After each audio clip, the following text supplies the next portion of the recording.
Great. And open up Great. Oh, here we go. a presentation. Can everybody see that? Yes. Yes. Hey, so Lovely. this is actually quite cool to be sharing my work life with my spiritual family, because it's right down the street, around the corner from where we worship and where we are centered, that my work is. So it's really wonderful to be able to bring this to you all. Wanted to give us time to think about what it means to care for our common ground. And this will tell you what it's been like for the 50 years of the Friends of the Public Garden, caring for, and our name is limiting, it's the Friends of the Public Garden, but we care for the Boston Common, the Public Garden, and Commonwealth Avenue Mall. There was a time in our history where we were called the Friends of the Boston Common Public Garden, and then when we added the mall, it got too long, and we went back to the original name, but it is limiting, and I've been trying to find a new name ever since I started 12 years ago. But, you know, these parks are so vital to our lives, and never more so than this year during the pandemic. They were lifelines to everyone. As all the civic infrastructure shut down, these parks were open, free, and available to all. And, you know, they tell stories about our collective past. They give us time for quiet reflection. Even in a busy day, in a fast-paced environment, you can find a quiet, solitary moment in this public space. And they also give us time to come together as a community. I feel very nostalgic for this unmasked picture, but I wanted to show you where we're going to go eventually. You know, these parks are neighborhood parks for 60,000 people, but over 7 million people come to them, particularly the Common and the Garden, every year. So they are parks for beyond the neighborhood, but they have a huge number of people that consider them their neighborhood parks. But they're not just essential green space. They are theaters for social change, particularly the Common. It has been for generations a place where we speak truth to power. And I want to bring that picture back just to say, in front of the State House, in the halls of power, we need to come and speak out. And it was very moving this year to see how many, we had weekly protests, peaceful protests. It's advancing without me hitting a button. So I'll try and get back to this, but just a moment to say, yes, these are places that are woven into the fabric of democracy. You know, Olmsted called parks democracy in trees and dirt, and they are. They belong to everybody. They are also the green lungs of the city. They are a place that are central in climate change mitigation. They reduce the heat island effect. Our trees absorb and sequester carbon. The green space decreases stormwater runoff. They're just so important on so many levels for physical, spiritual, emotional, and community health.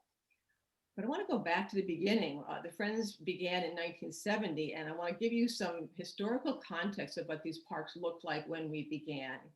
And this is what they looked like when we began.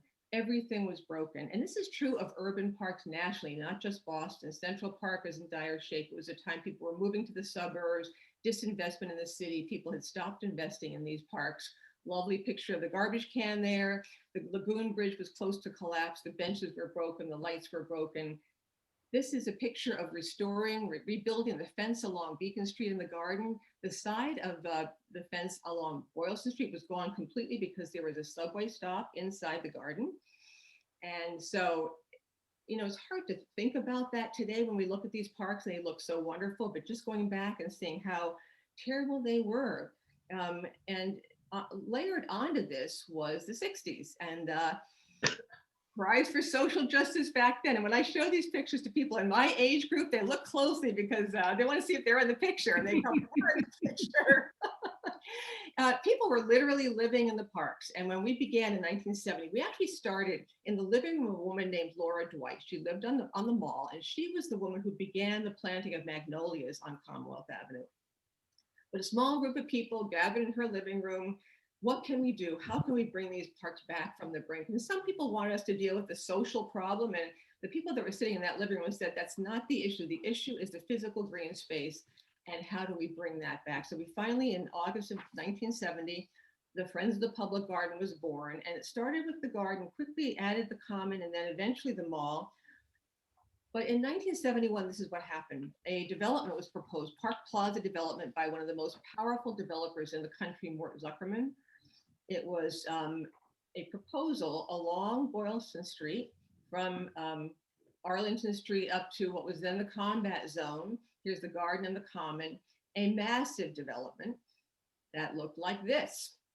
A building 650 feet high, 6 million square feet of mixed use, 2,000 car underground garage.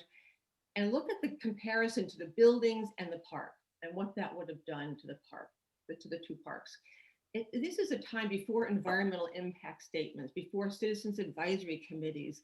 So we're old, and what do we know about advocacy? My predecessors, but we started fighting against this development as well as other citizen activists. And we were first dismissed as fuddy-duddy tulip pickers, but we kept going to City Hall, we kept fighting.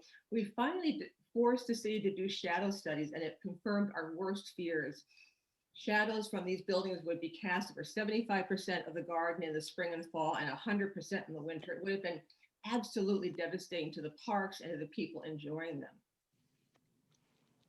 And this took almost the whole decade of the 70s because Mayor White, Governor Sargent, the business community, the unions, both papers supported this development. And finally, we defeated it. And why? We talk about crisis and opportunity. Sometimes you need a mortal threat to remind you what you might lose. So we did learn several lessons. And one of the biggest ones is that it demonstrated the value of these parks. And we needed this threat to bring this into focus. We also gained power. We put this poster up, King Kong is Mort Zuckerman. And we still enjoy this power and need to use it. 3 years ago, I'll talk briefly about this in a bit, about Winthrop Square. You might remember that we had to fight a development in the recent past, but we need to use that power. We need to bring together citizen voices and speak out on behalf of the things that matter to us. It also wasn't just an impact on the downtown parks, but it began the renaissance of parks citywide. We started realizing, the city started realizing that they needed to be restored and cared for. You know, in the beginning, we worried about spending $500 to take out of the garden 2 elm trees that had Dutch elm disease. And today, our budget is $2.4 million for parks care and programming. Last year, we had to reduce it by 50% because of the pandemic, but this year we're doing virtual galas and working to get the money that we need to do the work that we need to do. A lot of the work has been the bones of the park. Our trees are the bones of our parks. Without trees, we do not have parks. We have 1,700 trees in the 3 parks. But at the time in the 70s, Dutch elm disease was ravaging our parks, and the Commonwealth Avenue Mall was a monoculture of elms, and we were losing 30 to 40 trees a year. So we worked and worked, and we're still working today to control this disease, which will not be eradicated, but we're learning so much about how to control it. So over the years, we have replanted the mall. There were whole blocks that only had 5 or 6 trees when they should have 40. So we care for the mall from Arlington Street all the way to Kenmore Square. And we're still working on preserving our elms. This is a woman by the name of Chris Healy, and she and her husband, Norm, we call them our mad scientists. She's an entomologist, and her husband is a soil scientist and arborist. And they've been working with us for the last 8 years, particularly on elm preservation. We have 400 elms and used to have several thousand of them, but they are pioneering new management methods to protect the elms. Because Chris is a bug scientist, she was focusing on the elm bark beetle, which is the carrier of the disease. The industry likes to use chemicals, and we were using chemicals to protect and keep at bay Dutch elm disease. But she said we need to follow these carriers of the disease. So they put traps up all around our parks, and this is a control trap in the Fenway, to capture the beetle, to confuse the beetle, and focus on when the beetle is most prevalent. That's when we focus our treatment. So with Norm's brilliance about trees, he's amazing to talk to. We've been able to use plant health, focusing on the health of these trees and pest management, and not have to use chemicals. So when we began these traps in 2014, they captured 40,000 beetles. And 2 years ago, we only found 2,500 beetles on the trap. And last year, we did not lose one elm tree to disease, which is not to say we won't in the future, because I don't think we're going to be done with this disease, but we've really shown the industry that there's a new path to controlling this disease and preserving our elms. The other thing that's basic in parks is lawns. They are the grounds literally where we walk, play, gather together. And it's really important that we care for the grass.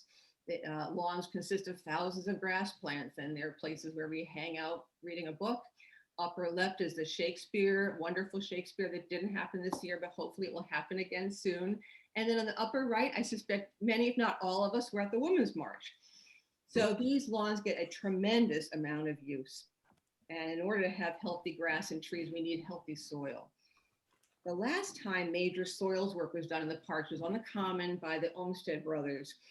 And I love this, you know, at Mount Auburn Cemetery in the 19th century, in addition to having perpetual care of someone's lot, they had perpetual care of the soil. That's just so cool. So today we're doing soil testing.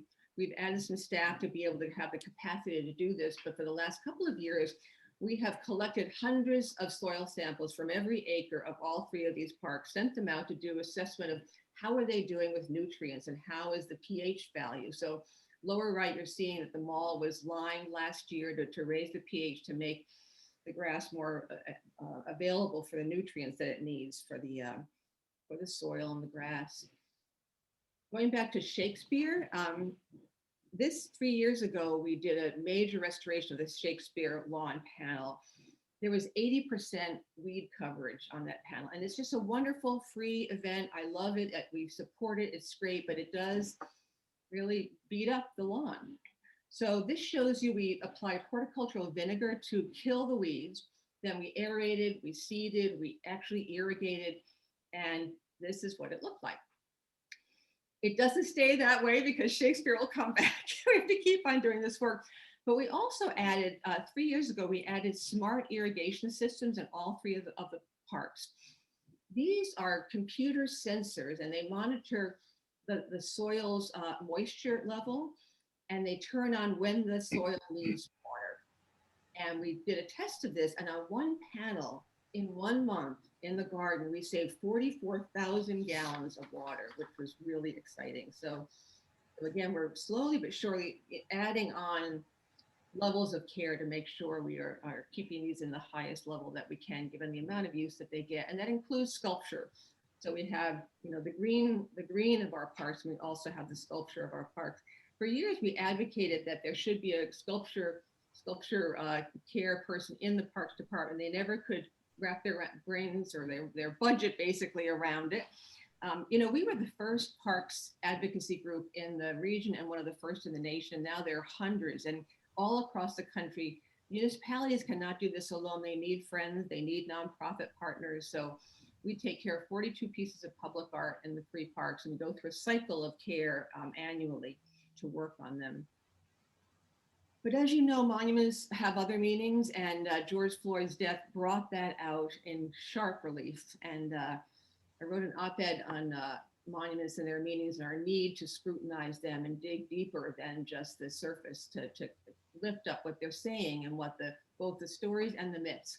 This is the Founders Memorial. It celebrates the tercentenary of the founding of Boston. There's John Winthrop meeting William Blackstone, who, quote, owned the Common. But when you look closer, on the left, there are 2 Native Americans, one standing and one crouching. So we are going to begin our scrutiny of the monuments in the collection by looking at the Founders Monument, using it as a pilot. We want to bring Native American voices to the table, voices of color. We're working with the city on this to say, how do we have a dialogue with this monument? How do we answer the story that it's telling, which is just not a good story? It's an incomplete story at best, and it's a terrible story at worst. And this is one of the most popular monuments. It's really beautiful. Structurally, it's right along the Beacon Street edge of the Common. Hundreds of tourists every summer get their picture taken in front of this. So we're going to be working on how to have a deeper dialogue with places like that. We have a couple of volunteer initiatives, and if anybody wants to come out on a Tuesday night and work on the roses, you can just show up and help out the Rose Brigade on the left. They've been working for over 30 years, and the Border Brigade cares for the garden's borders.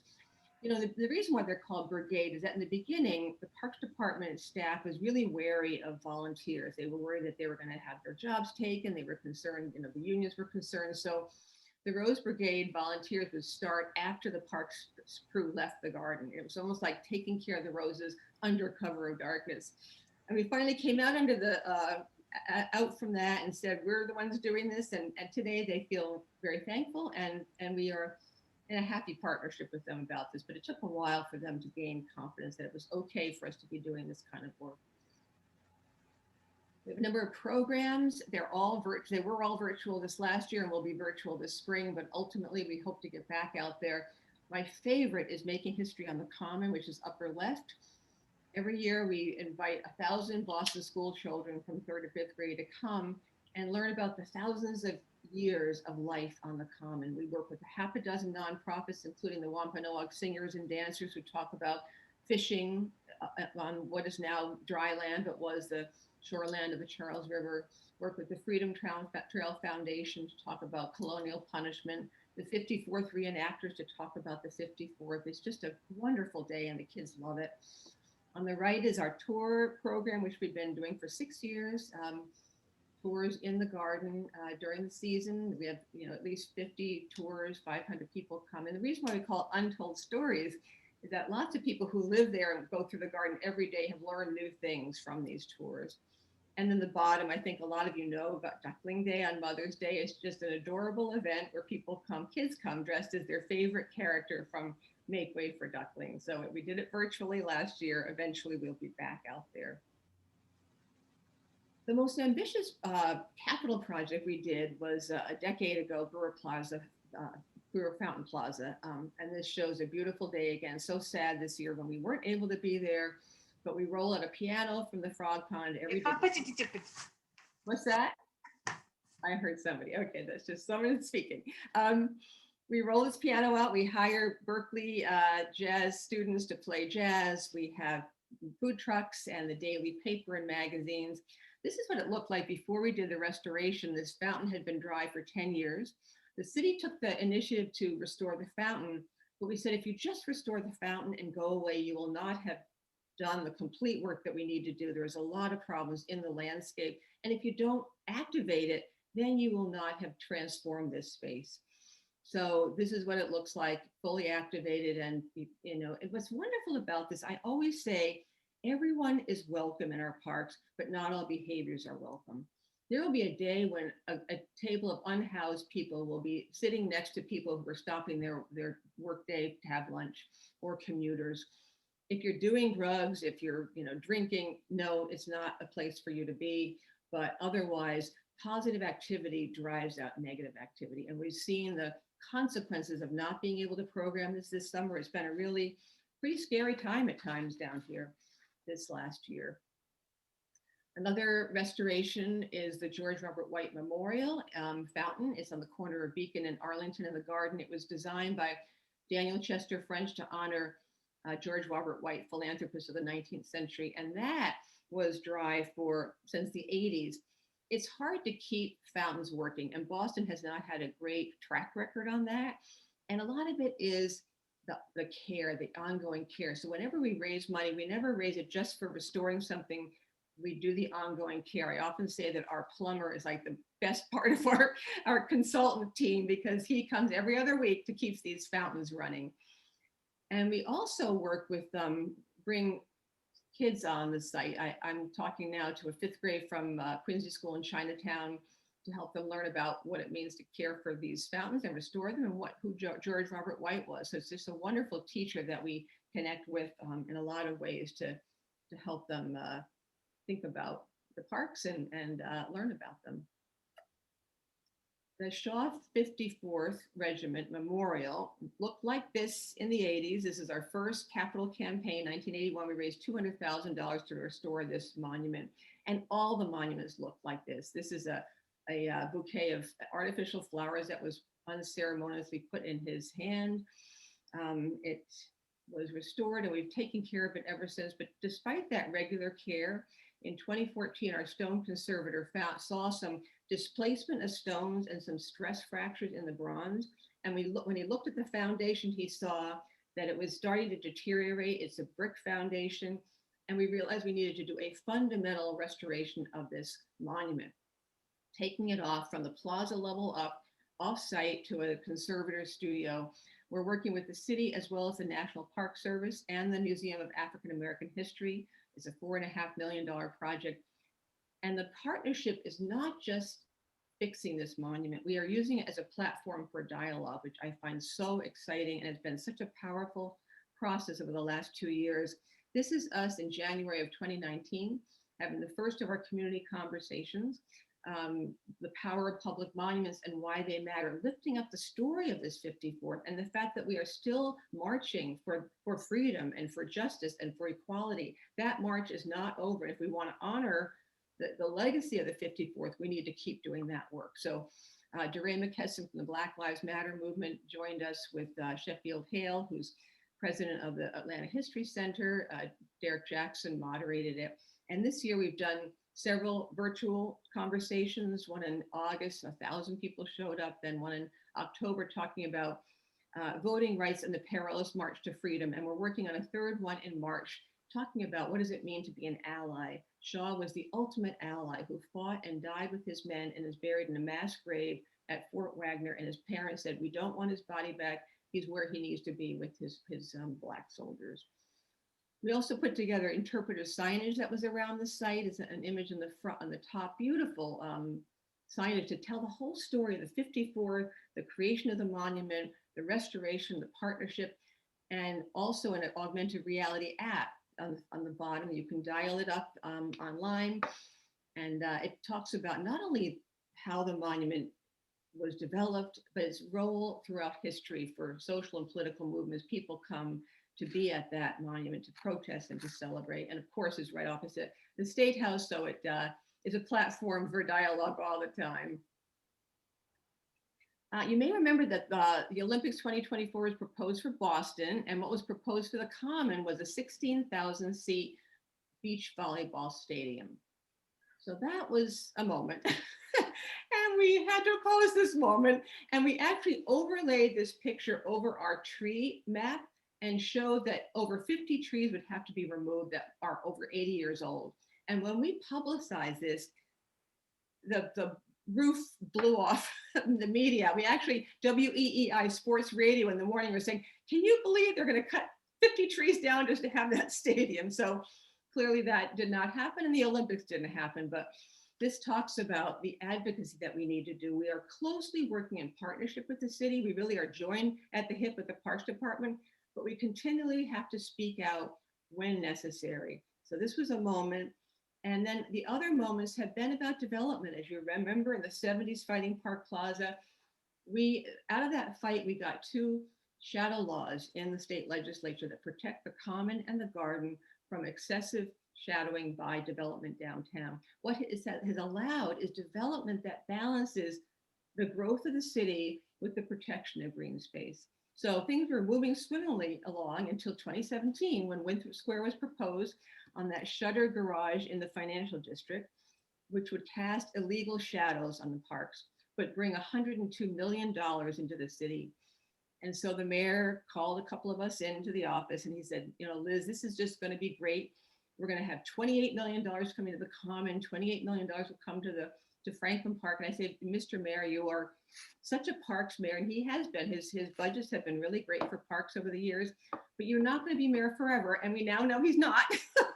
And I believe it'll be a precedent for the next mayor and the next developer. So we ended up having to fight this thing. We had to fight the mayor and the parks commissioner, and we had to hire lobbyists and PR professionals because I would get called by the media and get sucked into a conversation which would be published the next day and be not what we wanted to say. So we ended up having to work on talking points. I learned a lot through this fight, and we lost the fight, but we gained concessions. The city is doing downtown planning, so we're not fighting one building at a time, hopefully, and there's more to come on that. And we're also doing a master plan for the Boston Common.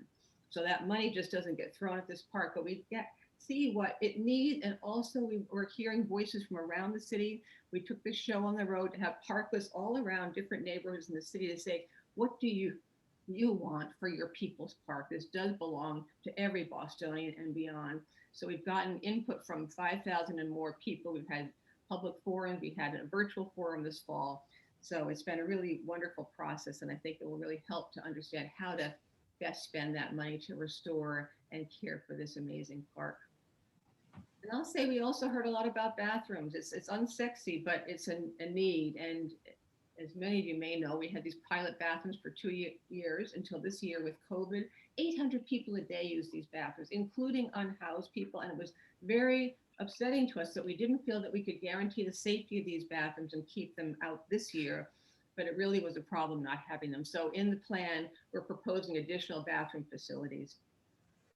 The last thing, just for a minute, is the fact that it is our 50th anniversary. We had all sorts of celebrations and parties planned, and we had to go virtual or stop a number of them. I mean, this is a great, I love this picture because you just see this haven of green in a sea of development and why our public parks are so critically important to the city.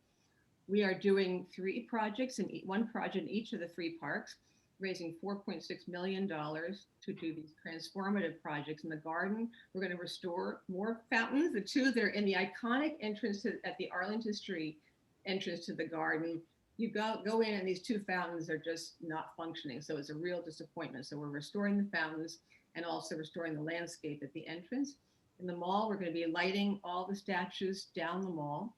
And in the common, because we're doing this plan and we don't have concrete projects yet that we want to support, we're doing this wonderful temporary art installation called What Do We Have in Common? And this question was created by the artist before COVID and before Black Lives Matter exploded this year. She is a New York artist. She lived in the city in Boston for a couple of years, Janet Zweig. Her focus is public art and environmental work. She is the first artist in residence of the New York City Mayor's Office of Sustainability. And she dove into what we do in the parks and the history of the parks. I talked to her about the fact that people that see our people working in the park love to go and ask them questions about what they're doing. So she conceived of this idea of a oak cabinet in which are 200 locked compartments, inside of which is a blue box in each of them. On the blue boxes are incised questions. Who owns history? Who owns the squirrels? Who owns the trees? And we'll have 2 actors every day engage with the public with blue coveralls on with the question, what do we have in common, on their back, and wheelbarrows. And then after that day, trying to instill to people the fact that this does belong to all of us, but how do we care for our common resources? They will bring the boxes that they talked with the public about around the park and install them around the common. At the end of the month, there will be 200 glowing questions all around the park. So this is going to be next fall, and it's going to be this last fall until COVID stopped us in our tracks, but it's going to be very, very exciting. And I'll just close with saying this is the first year that we actually signed a formal partnership agreement with the city. We've been working on kind of a pinky shake for 50 years, but now our sort of mayor and maybe former future labor secretary said that strategic partnerships such as the one the city has long enjoyed with the Friends of the Public Garden are vital to the health and vibrancy of Boston's green spaces now and into the future, which is absolutely true. It's really hard not to do it without us and without partners. And as you saw, it's both partnership and advocacy that makes it all happen. So with that, I'm going to stop my screen share so we can talk.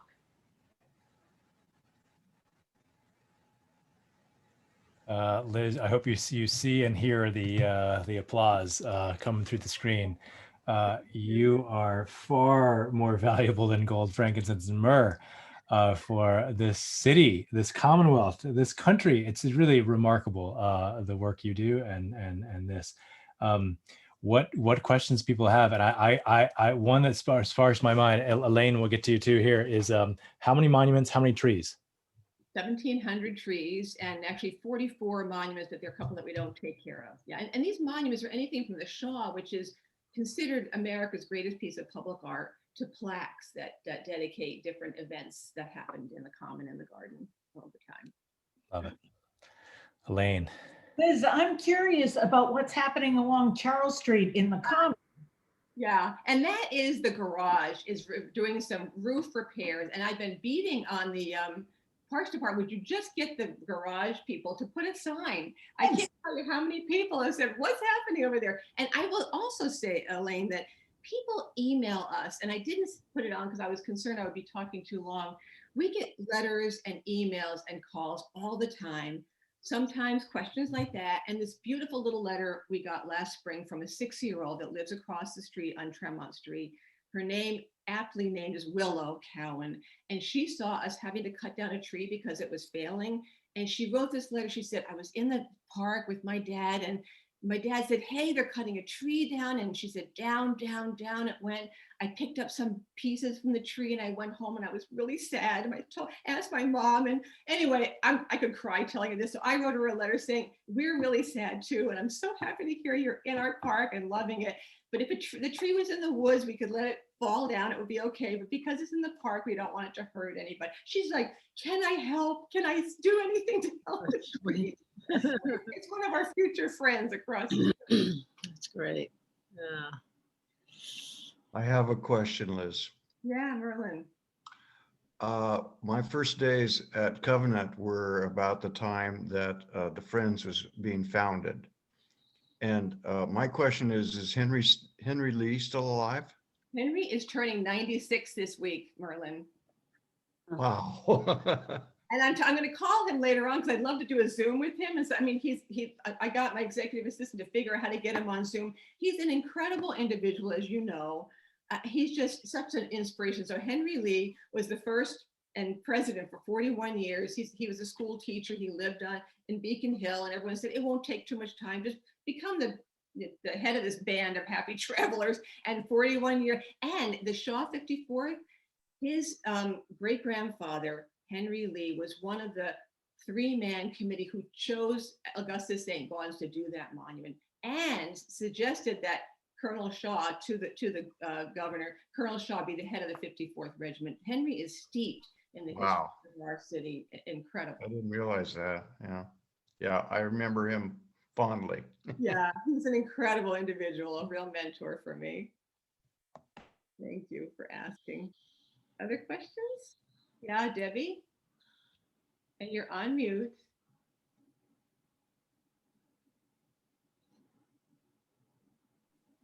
Unmute. Can't hear you, Debbie. She's trying. Debbie, are you asking me a question? Because I don't hear you if you are. Oh, there you go. So is it allowed to build some tall buildings down near the common? So we lost that fight 10 to 3. The city council voted. And in fact, I would tell you that Ayanna Presley was an at-large councilor, and I get it, you know, our parks are in Beacon Hill and Back Bay, and it's really important to support others, but she never really acted much like an at-large councilor. And after she voted against it, she called me up and left a message. Oh, Liz, I just want to talk to you. I said, oh, great, maybe we can have a little, and I call her back. Ayanna, thank you for never call back. You can build, the laws were very clear about how high up and how much shadow at different times of the year, particularly with the growing season, you could build. So this building that's going to go up was beyond that level. And we would sometimes hear from people, oh, why are you worried about just a little bit of shadow? So we really had to, yes, so there are development heights, and you can still go up to a certain level. We have done a whole other shadow analysis, sunshine analysis is sort of and trying to get the city to adopt it, to say this is about equity, and it could be explored to all the neighborhoods of Boston, because Fenway is experiencing development. I mean, development is going on everywhere. So definitely there are buildings at a certain level that can go up in shadow at a certain time of the day and year and hour that can happen. Yeah, Anne. In these, particularly in these last few. Still muted. No, I'm not. Okay. I'm not. Well, I have really enjoyed walking in all the green spaces, you know, along from Franklin Park all the way down to Longwood Avenue. It's just so, or the what is it, the Longwood Center, whatever it's called. So beautiful. And I know recently I was in Franklin Park and saw a plaque, a tribute to Frederick Law Olmsted and the role he played in developing all of this, or inspiring his vision. Is the Commonwealth and Commonwealth Avenue Public Garden and so forth, is that Was that also inspired by him, or did he have any role in that? Or Well, it predated him. And when he came yeah, to that's what I thought. he said that Boston has a common and a garden and a mall, and now it needs a park. So for him, a park was that large expanse of naturalistic land, 1,100 acres. So from the Back Bay fence out to Franklin Park is Olmsted's design, but he was inspired to connect it to the common, the garden, and the mall, and go out to Franklin Park. Okay, yeah, yeah, it's a real treasure, the whole thing. It's amazing. Marnie, yeah. I'm curious, what is your background? Because you've got to be a jack of all trades. And two similar questions. How big is your staff? And what is the thing you had to learn the most when you got on the job? That's great, Marty. It's great that you're asking it, because what you and I are doing together is this whole fundraising thing was the most important new thing that I had to learn. So I'm a landscape architect and planner, and for almost 30 years, historic landscape preservation and development and urban open space planning.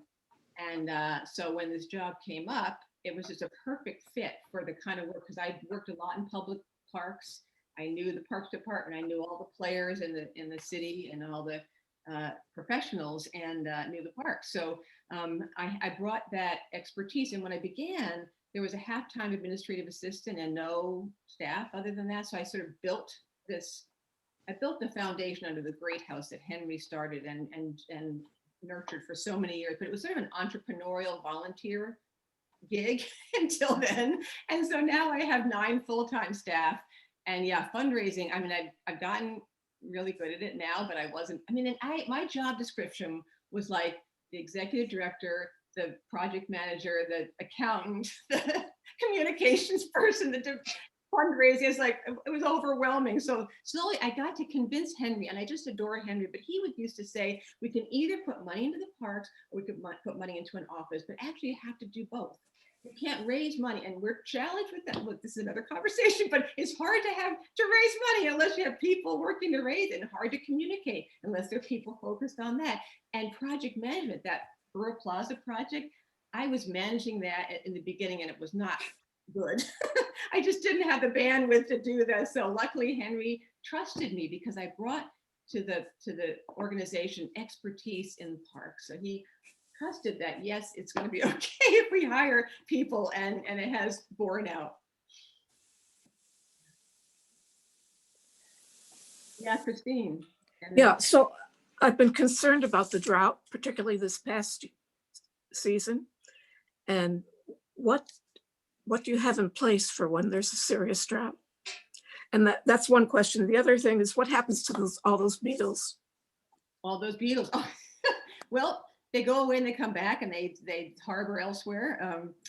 So that's the beetles. The drought, I mean, we are the irrigation system, you know, and we don't have the irrigation system through all of the common. We have it through all the garden and all the mall, but not through all the common. And we ask ourselves, like, so there was a year then it was a drought, and it always ends up on the front page of the Globe. They'll show a picture of the common and how crappy it looks. It's like, that grass is not dead, it's just dormant. So, you know, when we think about climate change and conservation, and I certainly think it's important to irrigate a lot of this, but I'm glad that we put the smart system in, because we were just not only were we wasting water, but we were inflicting some of these trees with waterborne diseases because there was too much water happening. So we do have irrigation to support a lot of the acreage of the parks. Thank you. You're welcome. There was somebody else, and I can't remember who I said was going to. Whoever had their hand up, just unmute and ask me a question. See, Mock, I say a Brad. Is that Yeah. Brad? Yeah, Brad. And then after Yeah. that, some in the chat. Yeah, great presentation and great work. The settlement that came when Winthrop was allowed to proceed, those millions of dollars. I don't know if I missed it, but who administers? Who gets to say how that money's used? Yeah, the city. The money went to the city because it was a city-owned garage.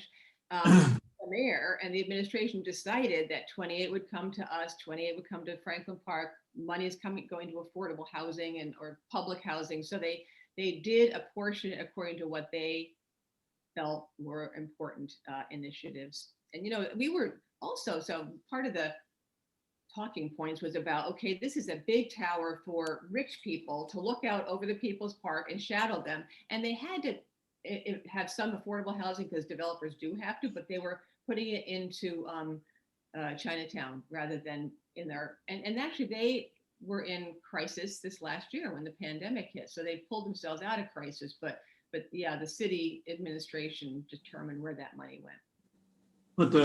But the 28 million, your organization gets to, Yeah, and the 28 million. So what we said to the Parks Department, let's take 5 million and put it in a maintenance fund because we never have enough money for maintenance. So out of that, 5 is in that, 23 is in the Boston Common master plan. And because I spent so many years doing master plans, that was a lot of what I did. I did a master plan for Franklin Park back in the 80s and a lot of other public spaces. Anyway, I said, we just have to do a plan. We can take that $23 million could disappear in infrastructure, So we need more than 23. When we finally do a cost estimate for this, the plan is going to be 100 million, many times more.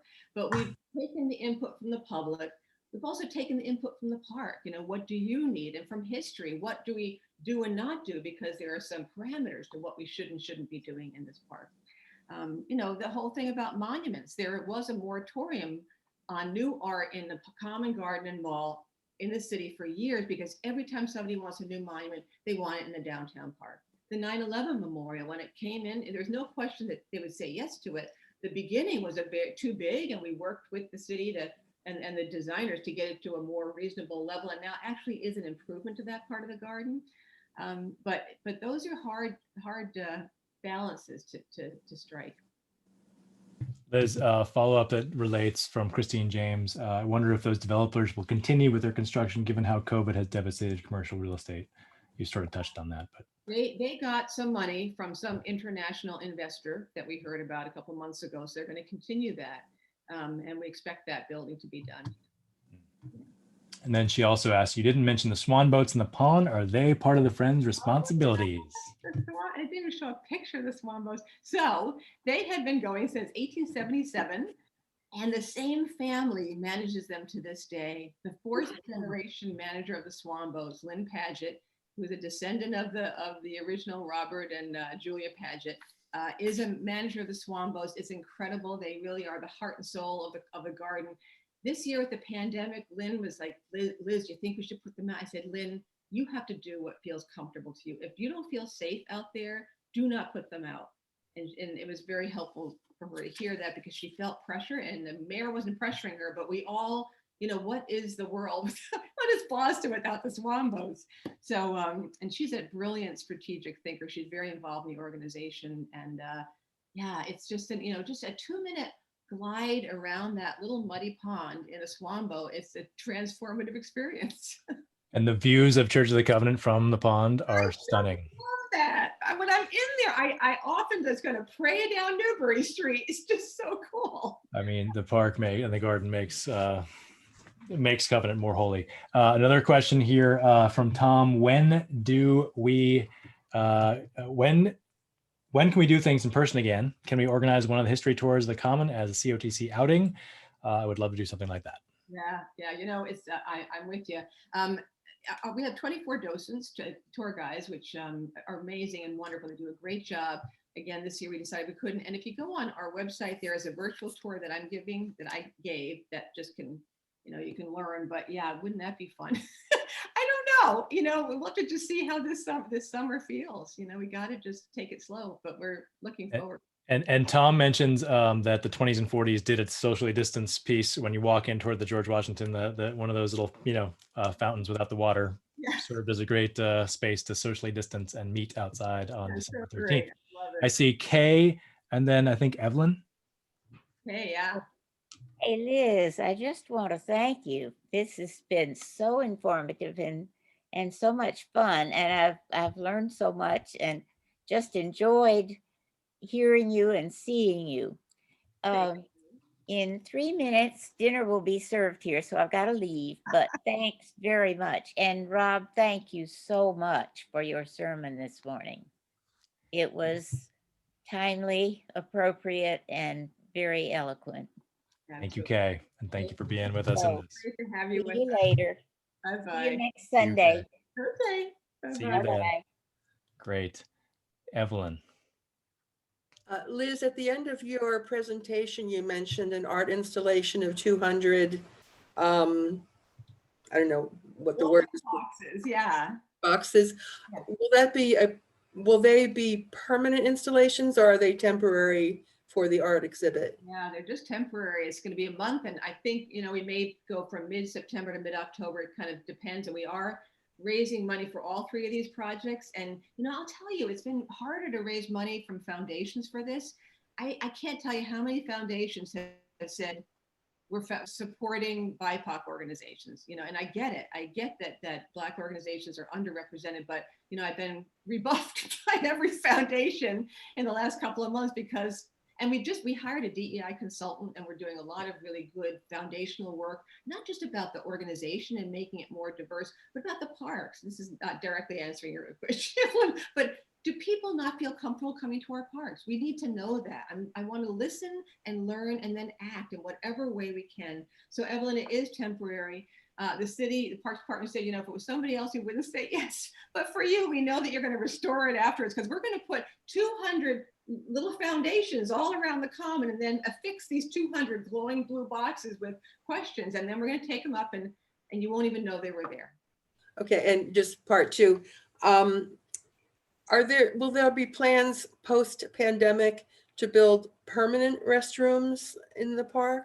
Yeah, so we're proposing a permanent additional restroom facility close to that mid-block crossing in the common across Charles Street. We're proposing enlarging the restroom facilities in the visitor center and in the frog pond. And the thing that is complicated is that our pilot bathrooms, our seasonal bathrooms, we have security from 7 in the morning to 9 at night. It gets cleaned 3 or 4 times a day. I mean, it's a very high quality operation and we have to figure out how to make permanent bathrooms safe. The frog pond has staff and the visitor center has staff. What do we do in this outbuilding that we're proposing? We just have to figure that one out. Mm-hmm. And just finally, are there any current Boston City Councilors who stand out as being green or parks friendly? You guys should come to this. I have another hat, which is Boston Park Advocates. I'm a leader in this citywide network, and we're doing a forum on Thursday called Green Infrastructure, Climate Resilience Block by Block. And Kenzie Bach and Chris Cook, who's the mayor's chief of environment, energy, and open space, are talking about how can we use our green infrastructure to become more climate resilient and also have economic development and workforce development. Kenzie is brilliant. I love her. We actually got to know each other while we were working on CPA. She and I were both in Yes for Yes Unto whatever that we called ourselves. Yes for Better Boston. Anyway, Kenzie is amazing, and Michelle is also. She just got endorsed by Bill McKibben. She's an amazing climate advocate as well. Michelle Wu, yeah. Okay, I see. Anne, I think Crane, Tom. Can we say 5 minutes left? Does that work for you, Liz? My question is, how many hours of work do you week? You know what I'm trying to say. More than yeah, we want to be mindful of your time. You've put a lot into it. So Anne, Tom, and someone else who just raised their hand. Quick question. Where do things stand with the King Memorial? Isn't some of that going up in the? So I've been, in the beginning, we were concerned about the scale of the memorial, the proposals that were being made. And, we talked a lot with Paul English and Liz Walker and now Amari Paris Jeffries, current executive director, about the scale. It's large. I mean, the one that they chose of the 5 was going to be the least frankly damaging to the park. The other ones that were going to be really impactful in not a good way. But, we've worked very closely with Mass Design Group, which is, they did the Lynching Museum. They're the architects that did that. They're in Boston. They're doing the design for the area around the memorial, and with Hank Willis Thomas and with King Boston to make this integrated as well as possible into the park.